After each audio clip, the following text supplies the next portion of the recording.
Hi, my name is Carolyn Molnar, and I've created a series of clips with my friend T, who had a lot of questions about the spirit world. The answers are based on my work as a psychic medium for over 30 years.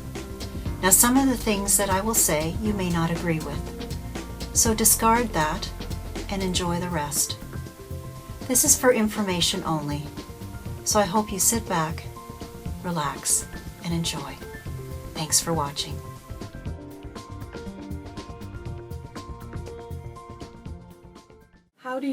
How do you receive the information that you get from your spirit guides? Well, initially when I first started, when I have to say I was like not a toddler, but just one up from that, elementary school.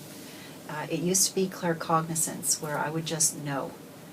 There was no logic behind it. I was just given information, and it turned out often to be true. It would show itself. It used to drive my mother mad because I'd say something to her and she'd say, "Oh, come on, Carolyn." And I'd say, "You know what? If you don't want to know, don't ask." And here I am, like 7 years old, saying that to my mother. But I was so certain about it, and I didn't have the social mores or the worries and all that stuff coming in on me that you do as you get older. The belief systems of the society and stuff like that. It wasn't impinging on me at that time, so I could just be free. And then as things went on, I developed more. So once you have one gift, which was claircognizance initially, then my next gift was clairvoyance, which is I would see things like a movie in my head. And my very first reading was with my mentor, Sadie. And it was a cartoon because that wasn't scary for me. And it was a red car with snow on it. And I proceeded to tell her that message, that she was going to get a red car with snow on it.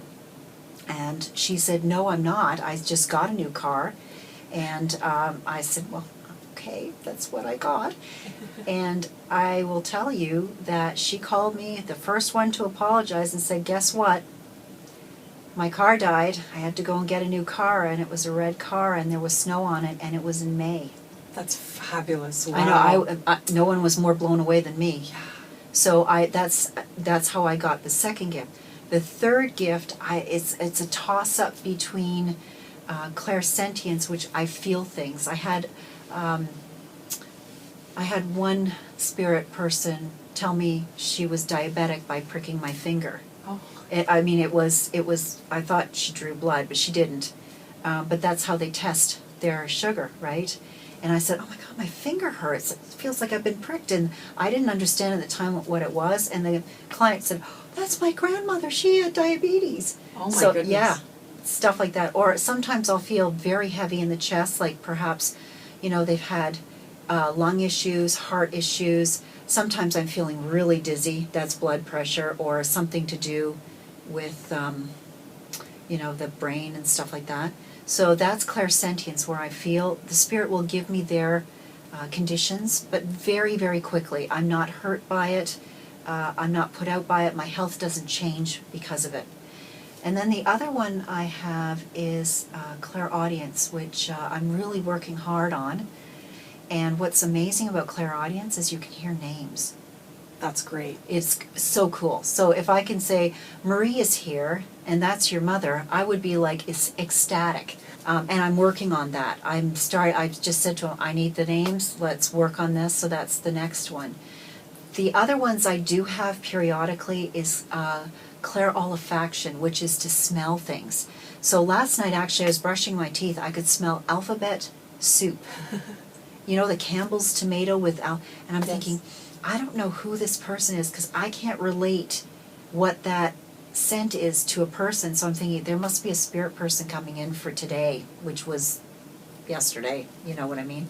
And sometimes they'll do that. They'll give me a trigger, like Chanel number 5. "Oh, that's what your mother wore, right?" And that because I can smell it, but the client can't. The other is clairgustance, which is you can taste things. I can taste what it's like to have chemotherapy. Wow. And I didn't know what it was until another medium whose husband passed away, he explained what that was, how it tasted, how it felt in his mouth. And when she told me, I realized what I was doing. That's amazing. It is amazing. So, you know what, you can get stuff from spirit that you don't understand yourself. You have to do some work with it.